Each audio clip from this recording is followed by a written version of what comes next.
अस्सलामु अलैकुम रहमतुल्लाहि बरकातुहू।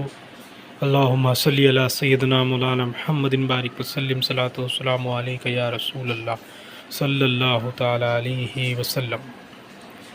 हाल ही में इम्तियाज़ पलम्बी साहब ने फिर एक जहालत का मुज़ाहरा करते हुए अपनी जहालत बताई है और जहालत में उन्होंने फिर एक तंज़ किया है।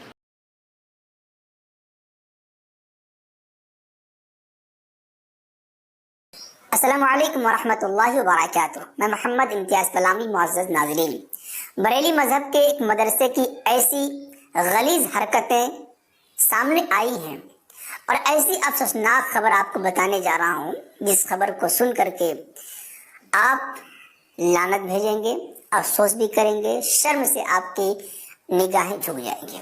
जी हाँ, वो क्या है? पड़ोसी मुल्क पाकिस्तान के ओकाड़ा में बरेलवियों का एक मदरसा है। उस मदरसे के जिम्मेदार आशिक, कारी आशिक के नाम से कोई है। उन्होंने अपनी बेटी के शादी के मौके पर या रस्म हिना के मौके पर, मेहंदी की रस्म के मौके पर मदरसे के अंदर ही नाच गाने का प्रोग्राम मुनक्किद किया। उस नाच गाने के प्रोग्राम में नाचने वालियों को, रक्स करने वालियों को, कंजरियों को बुलाया और नचवाया। इसका वीडियो सोशल मीडिया पर वायरल हो गया।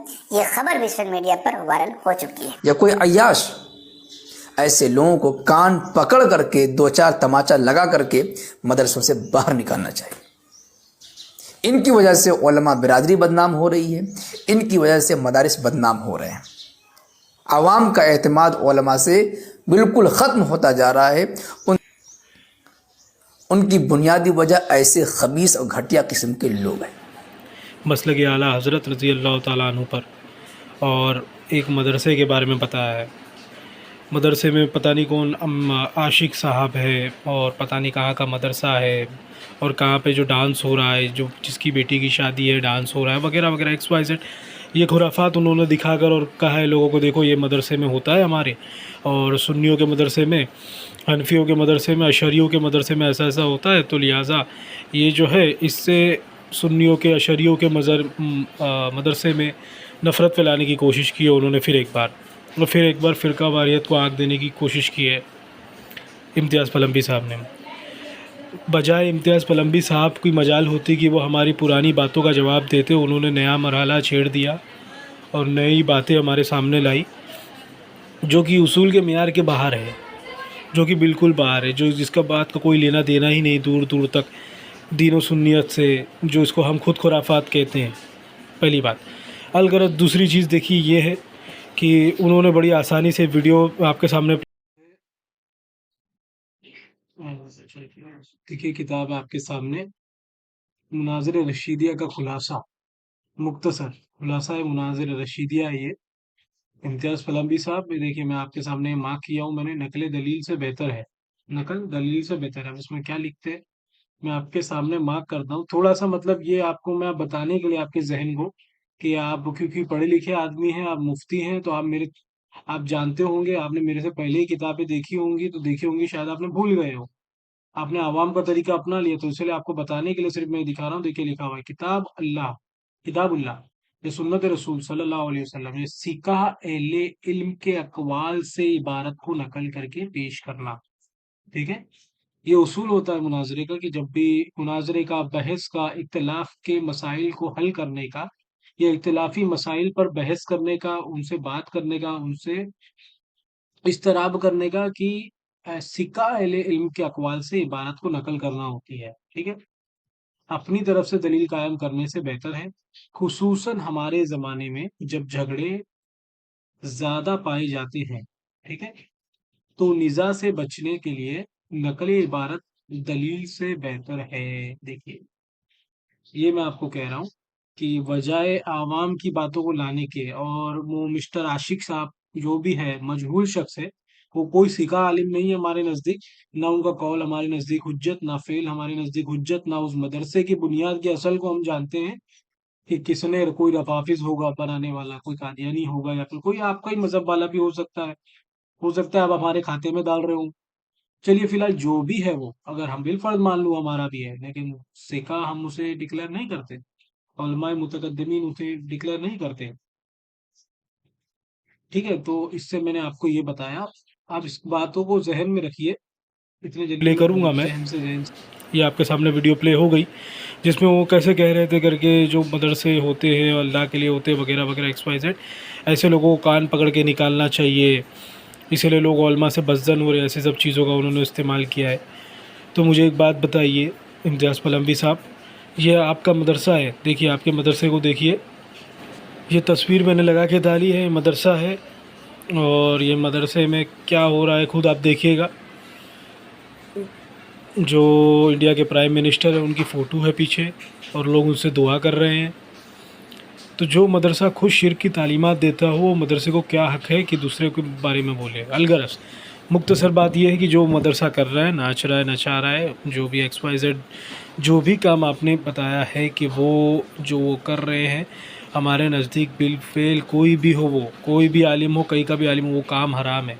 और वो मदरसा भी जो है हमारे नज़दीक मजहूल है, मदरसे के बानी भी मजहूल, सब मजहूल, और इनको इतना बेसिक उसूल नहीं मालूम हुए हैं कि जब भी किसी की तकफ़ीर की जाती है, दीन में किसी मज़हब की तकफ़ीर की जाती है, तो उलमा मुतक़द्दिमीन के हवाले पेश किए जाते हैं, उनके कौल और फ़ेल हुज्जत होते हैं, ना कि आवाम की जहालत हुज्जत होती है। ना आवाम के कौल ना आवाम के फ़ेल हुज्जत होते हैं। हुज्जत उलमा मुतक़द्दिमीन के कौल और फ़ेल और तसानीफ़ हुज्जत होती है। इनको इतना भी नहीं मालूम है हज़रत को। इम्तियाज़ पलम्बी साहब, बेईमानीगिरी करने के बजाय कुछ किताबें शिताबें बताइए, कुछ हवाले दीजिए। कहाँ गए आपके हवाले? आप तो बड़े हवाले देते थे। हुज्जतुल फ़ाया के हवाले आपने दिए, उस पर आपको जवाब मिला। आपने इबारतों के हवाले दिए, इबारतों के हवालों पे आपको जवाब मिला। अभी इबारतें आपके कहाँ चली गई? आप कोई भी टॉपिक मुंतखब कीजिए, वो टॉपिक पे बहस कीजिए, वो टॉपिक पे वीडियो बनाइए कंटिन्यूसली। हम भी यहाँ से वीडियो बनाते, या तो आप रूबरू आ जाइए, या तो आप कैसे भी मुझसे बात करना चाहें आप आ सकते हैं, कोई प्रॉब्लम नहीं है। और मैं आपके चेले चपाड़ को मैं एंटरटेन नहीं करूँगा। पिछली बार भी यही हुआ था कि आपके चेले चपाड़ मेरे पास आने लगे थे, तो उनको मैं एंटरटेन नहीं करूँगा, मैं डायरेक्ट आपको एंटरटेन करूँगा। चेले चपाड़ों को कुछ पता होता नहीं है, बीच में खुद जाते हैं, बाद में उन्हें ये भी पता नहीं होता है क्या बोला है क्या नहीं बोला है, किस टॉपिक पे मैंने बोला है और किस टॉपिक पे उनको बात करनी है, उन्हें वो भी पता नहीं होता। उनका मज़हब क्या है ये भी मुझे बताना पड़ता है कि भाई तुमको ये बात करनी है। तो चेले चपाड़ों को एंटरटेन करके कुछ मिलने वाला नहीं है। दूसरी बात ये देखिए, आपके मज़हब में तो खुद शिर्क की तालीमात दी जा रही है ना। देखिए आपकी तस्वीर डाला हुई है, ये यूपी की है, यूपी के मदरसे की तस्वीर है ये, और ये अभी की नहीं है, बहुत साल पुरानी है। ये जब प्राइम मिनिस्टर मोदी जी का जो बर्थडे था या वोटिंग का वक्त था, जब उन्होंने ये तस्वीर और ये वीडियोस वगैरह शाया किया है, और ये बहुत वायरल हुई थी ये वीडियोस। और वो टाइम पे मैंने वीडियोस जो है डाली थी, और वो आज भी मेरे सोशल मीडिया यूट्यूब चैनल पे मौजूद है। फिर मैं रिमाइंड करके डाल रहा हूँ एक मुख्तसर चेहरा दिखाने के लिए, क्योंकि मेरे पास इतना वक्त नहीं होता कि आपकी इन खुराफात और उनकी बकवासात का जवाब देते बैठूँ कि आपकी बकवासात है या आवाम ये कर रही है, आवाम वो कर रही है। देखिए सामाइन हजरात, देखिए देवबंदी जो होता है जब किताबों से और इल्म से बात नहीं कर पाता है, क्योंकि ये कोरा होता है, जब बात नहीं कर पाता है तो छिछोरापना लाता है। क्या छिछोरापना लाता है कि भाई वो रास्ते पे कोई आदमी है, वो शराब पी रहा है, तो सुन्नी मस्जिद में चले जाएंगे ये लोग 4 का ग्रुप बना के, और वहाँ के इमाम से पूछेंगे भाई तुम्हारे मज़हब में शराब जायज़ है, साबित करो कहाँ से साबित है। तो भाई किसी को तो अब तक तो शराब को हम हराम समझ रहे थे, ये पता नहीं कहाँ से आ गए हलाल पूछने वाले। और कहीं पूछेंगे अरे नहीं वो बंदा तो पी रहा है ना, अरे वो बंदे से क्या होता है जनाब, उसूल सीखिए आप।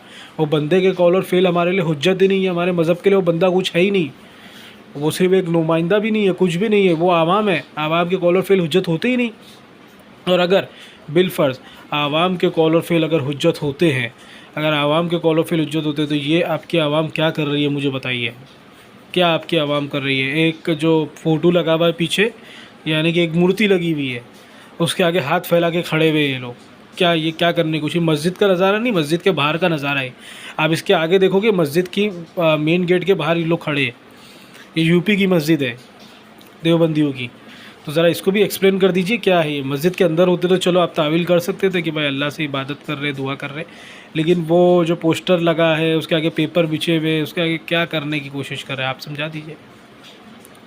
इसी तरीके से हम भी आपकी खुराफात उठा के लेके आए तो हज़ारों देवबंदी हमारे यहाँ पे नशा करते हैं, हज़ारों देवबंदी हमारे यहाँ पे फालतूगिरी करते हैं, हज़ारों देवबंदी जेलों में बंद होंगे, हज़ारों देवबंदी जो बुरा काम कर रहे होंगे, मैं उन सबको पकड़ के लेके आऊँ आपके पास। आप बारी बारी उनके कौल और फेल को साबित करोगे कुरान और हदीस से? तो कोई शराब बेचता है, शराब की तिजारत आप साबित करोगे? कोई ज़िना करता है उसकी ज़िना सब साबित करोगे कुरान और हदीस से? नहीं ना। तो यही उसूल मैं आपको समझा रहा हूँ, जहाँ आप, क्योंकि बेवकूफ़ आज़म है, आपको समझ में नहीं आ रही बात कि आवाम की कौल और फ़ेल हुज्जत नहीं होते। और जिस मदरसे का आपने नाम लिया वो भी मजहूल है हमारे नज़दीक। ऐसा कोई भी झोपड़पट्टी में चार मदरसा 4x4 इनके दड़बा खोल के मदरसा खोल लेगा तो हमारे लिए हुज्जत नहीं होगा। वो आशिक साहब कौन है? आशिक साहब भाई कौन से क्या अथॉरिटी इनकी जमात में? किन्होंने इनको उलमा मुतकद्दमीन बोला है? कौन है आशिक साहब? कौन है? मजहूल है भाई, ज़िंदगी में सुना ही नहीं कोई आशिक साहब के बारे में। आप उनको उठा के लेके आए कि उनकी बेटी में नाच गाना होता है। मैं आपको दिखाऊं, यहाँ पे हज़ारों देवबंदियों की शादियों में छक्के नाचते, हिजड़ों को बुला के बाकायदा नचाया जाता है। तो आप वो कुरान और हदीस से साबित करेंगे? नहीं करेंगे। क्यों? क्योंकि वो आपके नज़दीक हुज्जत नहीं है, आपके मज़हब के नज़दीक। वैसे ही वो भी हमारे मज़हब के नज़दीक हुज्जत नहीं है। एक एक हलक़ मबस करने के बजाय उलमाए देवबंद को चाहिए कि सामने आए, सामने आकर इबारतों पर बहस करे या फिर अपने अकायद पर बहस करे। ये आवाम की जहालत, मिलादुन नबी में नाचते हैं, वो करते वो सबसे कोई लेना देना ही नहीं है हमारा उलमा का। हमारे उलमा ने साहब मना कर दिया, हमारे मज़हब ने मना कर दिया, जो लास्ट है उनसे जाके आप बात करें। तो देखा सामाइन, इस तरीके से पहले भी ये वीडियो डाली जा चुकी है और अभी फिर मैं एक वीडियो हाईलाइट कर रहा हूँ। डालने के लिए बहुत कुछ है। अगर सिर्फ खुराफात पे बोलूँ तो इनकी कितनी खुराफात मैं दिखा सकता हूँ, लेकिन वीडियो को बेफिजूल करने का कोई मकसद ही नहीं है। आप खुद ही देखिए, गौर कीजिए। अब तक मेरी जो पुरानी 2 वीडियोज़ है जो मैं आपको दिखाऊँगा उसका अभी तक जवाब नहीं आया, तो किसी तरीके से उनसे जवाब ले लीजिए। अस्सलामु अलैकुम रहमतुल्लाहि बरकातुहू।